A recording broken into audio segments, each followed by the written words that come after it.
Imagine waking up and realizing that the paper in your wallet is worth less than the lint in your pocket.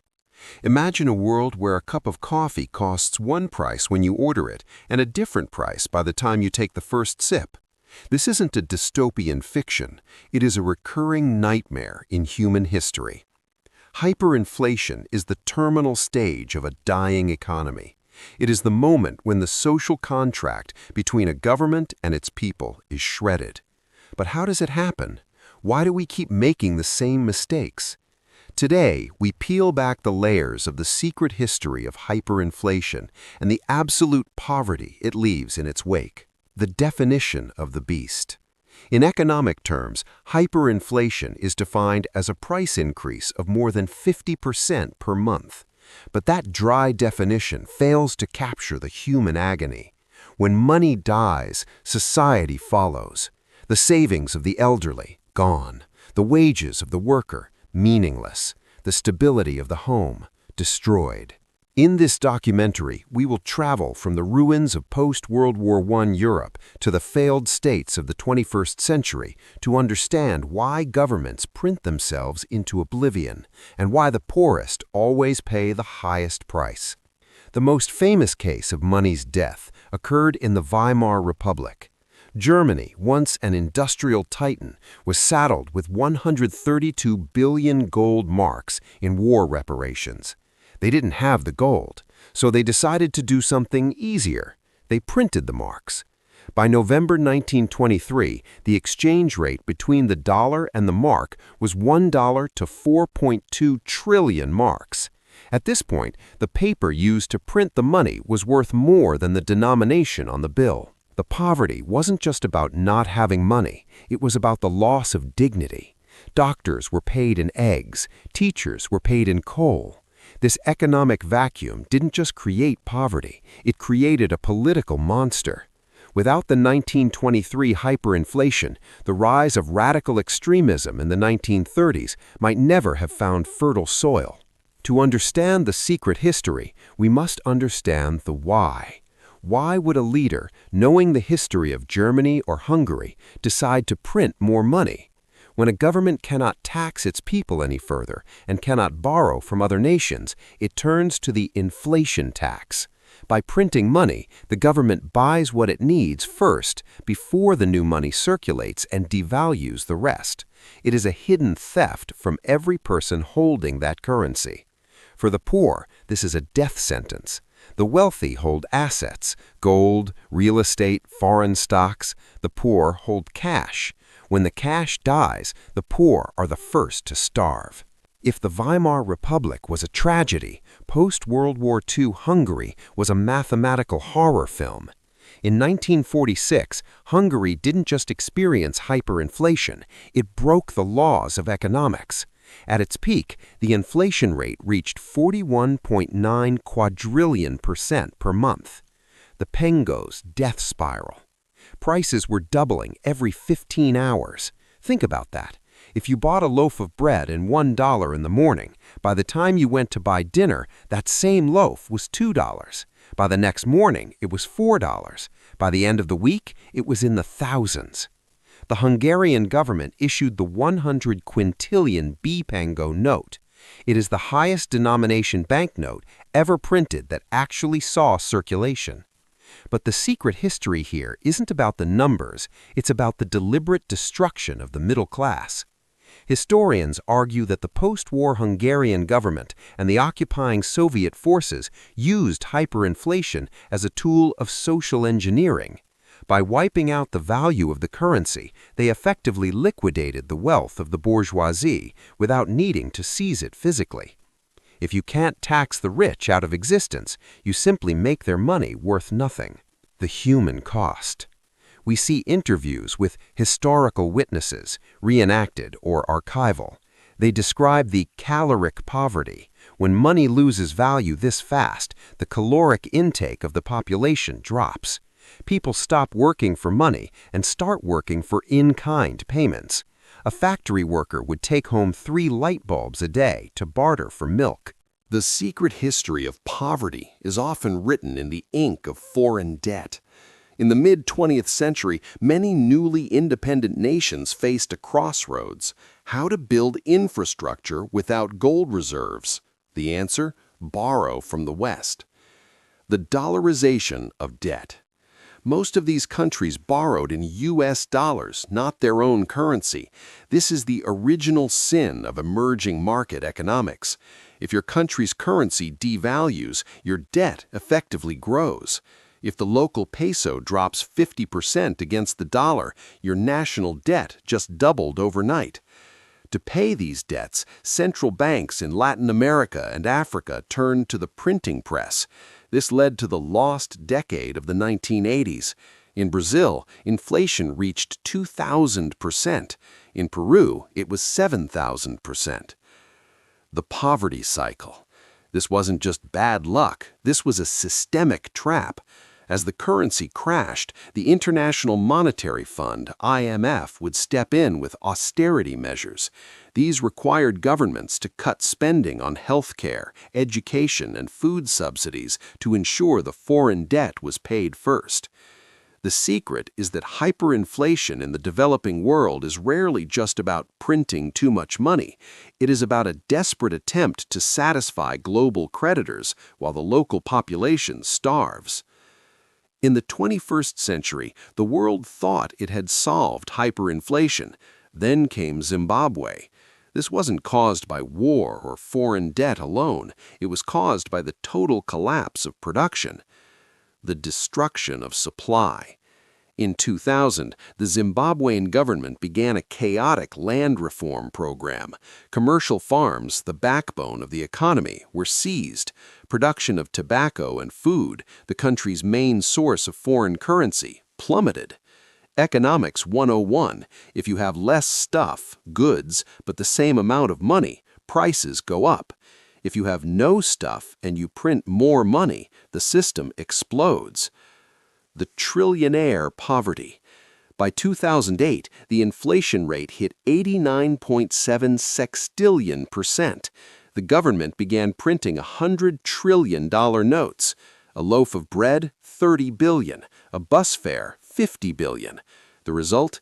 80% unemployment and a life expectancy that dropped to 34 years for women. Zimbabwe is the ultimate proof that you cannot print wealth. Wealth is the goods and services a nation produces. Money is just the oil in the engine. If the engine breaks, no amount of oil will make the car move. Continuing our deep dive into the 12,000-word script, we are now moving into the modern era, showing how these historical patterns have repeated in the 21st century and how the mechanics of modern inflation have become a silent predator on the global working class. Venezuela was once the Saudi Arabia of the West. It holds the world's largest proven oil reserves. In the 1950s, it was one of the wealthiest nations on earth.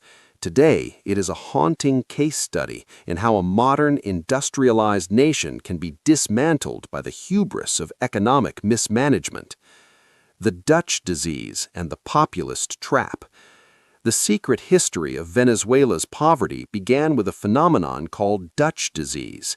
Because the country relied almost entirely on oil exports, the local currency became too strong, making it impossible for other industries like farming or manufacturing to compete. When Hugo Chavez took power, he used the oil windfall to fund massive social programs. On the surface, poverty fell, but underneath, the engine was rotting. The government seized private businesses and replaced experts with political loyalists. The crash. When oil prices collapsed in 2014, the socialist miracle vanished. Without oil revenue, the government couldn't afford to import food. Instead of admitting the failure of their policies, they did what every failing regime does. They printed the bolivar. Deep research fact. By 2018, the inflation rate hit 1.37 million%. People began weighing money instead of counting it.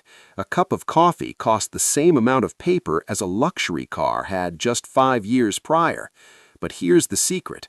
Hyperinflation in Venezuela became a tool of political control. When the population is spending 100% of their waking hours searching for a single bag of flour or a gallon of water, they don't have time to organize a revolution. Poverty became a weapon of the state. We have looked at the extremes: Germany, Hungary, Zimbabwe. But there is a more subtle, more dangerous form of inflation happening right now in the developed world. It doesn't look like wheelbarrows of cash. It looks like the cost of living crisis. The Cantillon effect.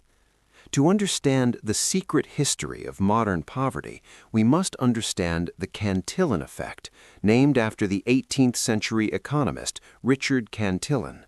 Cantillon observed that when a government prints money, the people closest to the source, the banks, the big corporations, the government itself, get to spend that new money before prices rise. By the time that money reaches the pockets of the plumber, the teacher, or the retiree, prices have already adjusted upward. Inflation, therefore, is a massive transfer of wealth from the bottom of the pyramid to the top. It is a regressive tax that no one ever voted for. The housing lie. Why can't millennials afford homes? Why does it take 2 incomes to support a family when it used to take 1? The answer isn't avocado toast. It is the debasement of the currency. Since 1971, when the world moved off the gold standard, the purchasing power of the average wage has decoupled from productivity. Money is not real. It is a collective hallucination. A $100 bill is just a piece of cotton and linen with ink on it. It only has value because we all agree it does. Hyperinflation is what happens when that collective agreement, that faith, evaporates. The velocity of money. In the early stages of inflation, people save. They think, prices are high today, I'll wait until they come down. But in the terminal stage of hyperinflation, the psychology flips. People realize that the money will be worth less tomorrow than it is today. This is the velocity of money. People begin to treat cash like a hot potato. They get rid of it as fast as possible for anything tangible: cans of tuna, gold coins, car parts. This rapid spending creates a feedback loop that accelerates the inflation even faster. The moral decay. When money dies, morality often follows. In 1920s Germany, crime skyrocketed. In modern-day Lebanon, people have had to rob their own banks at gunpoint just to withdraw their life savings to pay for surgery. The secret history of hyperinflation tells us that the greatest casualty isn't the economy, it's the truth. Governments start lying about the numbers. They stop publishing inflation data. They blame speculators and greedy shopkeepers for the rising prices that they themselves created at the printing press. We are now entering the final stretch of this 12,000-word epic. These concluding chapters tie the historical accidents of the past to the deliberate systemic shifts of the present, ending with a powerful call to action and a summary of the secret history we have uncovered. Every story of hyperinflation we have discussed has a common denominator: the breaking of a link to something physical. For most of human history, money was gold, or it was a receipt for gold.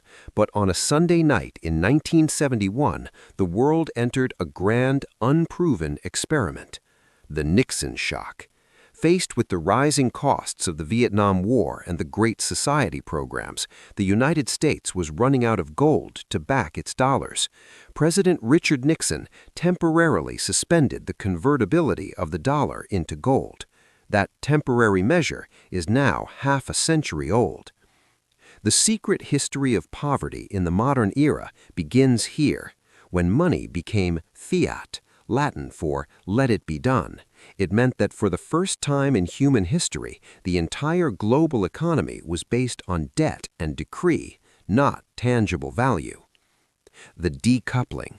Since 1971, the cost of everything you actually need, housing, healthcare, education, has skyrocketed, while the official inflation numbers remain low. Why? Because the government changed how they measure inflation. If the price of steak goes up, they assume you'll buy hamburger, and the cost of living stays the same on paper. This is the secret poverty. You aren't getting poorer because you aren't working hard enough. You are getting poorer because the yardstick used to measure your labor is shrinking every single year. As the fiat system shows signs of terminal debt, humanity is looking for an exit. History tells us that when money dies, people return to what they can trust. The return to sound money. Central banks are currently buying gold at the highest rates since the 1960s. They know the secret history better than anyone. Gold is the only money that has never defaulted in 5,000 years. But a new contender has emerged. Born from the ashes of the 2008 financial crisis, Bitcoin was designed specifically to be anti-hyperinflationary. With a hard cap of 21 million units, it is the first form of money that no king, president, or central banker can print into worthlessness. The central bank digital currency threat. The powers that be are not going away quietly. We are seeing the rise of CBDCs, programmable digital versions of the dollar or euro. In the secret history of the future, this is the ultimate trap. If a government can print money and track every single cent you spend, they can delete your purchasing power if you don't comply. It is hyperinflation with a digital leash. We have traveled through centuries of economic ruin to uncover one simple, devastating truth. Hyperinflation is not a natural disaster. It is a choice. The final warning. It is a choice made by leaders who believe they can defy the laws of mathematics. It is a choice made by societies that want free services without paying the price. But as we have seen from the German housewife to the Venezuelan student, the price is always paid. It is paid in the death of the middle class, the starvation of the poor, and the collapse of the social fabric. The secret history of hyperinflation is a mirror. It shows us what happens when we value convenience over truth, when we value printing over producing. The next time you look at a piece of paper in your wallet or a number on your banking app, ask yourself, is this a store of your hard work or is it a ticking bomb? History suggests it's the latter, and history, as we have seen, has a cruel way of repeating itself for those who haven't been paying attention.